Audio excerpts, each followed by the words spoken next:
A long time ago, in a small village hidden deep in the mountains, there was an abandoned house that had been empty for decades. The villagers whispered that the house once belonged to a wealthy family, but one fateful night, they all mysteriously vanished without a trace. The strangest thing, however, was that inside the house, there remained a large mirror, spotless, never gathering dust, as if someone was still taking care of it. Rumors spread that if anyone dared to look into the mirror at midnight, they would see another face staring back at them. A woman in a white dress with hollow eyes and lips tinged with an eerie shade of blue, smiling menacingly. And within moments, that face would slowly morph into their own, but with a gaze full of hatred and a terrifying, twisted grin. One night, a young man from the village decided to challenge the legend. With a flashlight in hand, he snuck into the abandoned house at midnight and shone the light on the mirror. At first, it reflected nothing out of the ordinary. But as he stepped closer, the image in the mirror started to shift. Behind him, a pale figure emerged from the darkness, its bony hand reaching out. Panicking, he spun around, only to find nothing there. But when he turned back to the mirror, his own reflection was smiling at him, with pitch-black eyes. The next morning, the villagers found the young man lying in front of the abandoned house. His eyes were wide open, lifeless, and his lips were frozen in an unnatural, twisted grin. No one knew what he had seen in that cursed mirror. And from that night on, during every full moon, a new face would appear within its glass.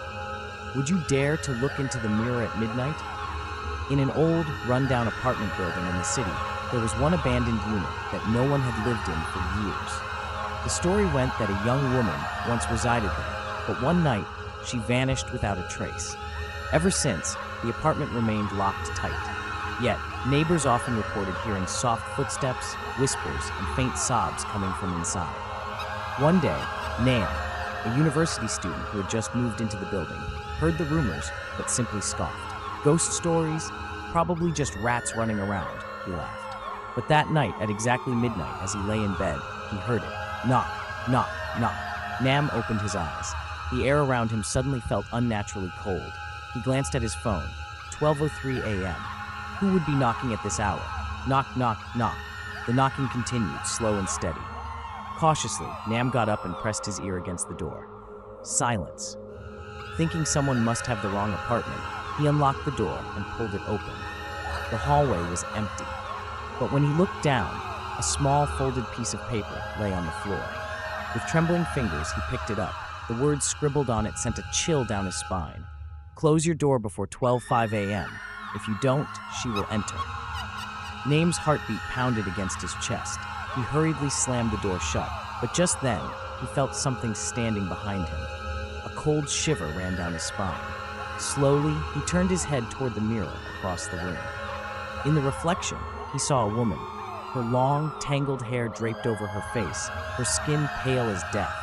Her hollow black eyes stared directly at him. But the most terrifying part? She was not behind him. She was standing right next to him. The next morning, Nam's door was found wide open, but he was gone. All that remained was the piece of paper on the floor, with a new message scrawled beneath the first. A new one has arrived.